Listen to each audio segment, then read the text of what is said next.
Достар, мен бүгін Мақсат медициналық ортасына келіп қалдым. Бұл мекеменің задачасы сенімді резервті генератор керек еді.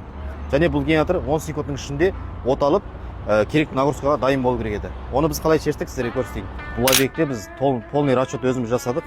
Және бұл жерде біз 450 киловаттық дизельный генераторымызды талдап қойдық осы жерге. Және бұл орнату жұмыстарын бәрін өз мойнымызға алған болатынбыз. Бұл генератор 10 секундтың ішінде қандай погода болсын, оталып осы зданияға ток беруге дайын болады. Және бұл генератор тұрғанына 3 жыл болды осы жерде. Бұл кісілер бізге сервис қызметті бізге тапсырып берген. Сол үшін бұл генератор әлі де мысалы 5 жыл 10 жыл сайын мінсіз жұмыс істейді деп сенімдімін.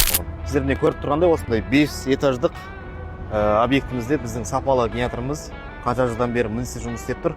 Егер сізге де осындай сапалы генератор керек болса, біз оны санаудан бастап оны орнату және сервис қызмет көрсетуге біз дайынбыз. Егер ақпарат ұнаса, парақшама жазылып кетіңіз.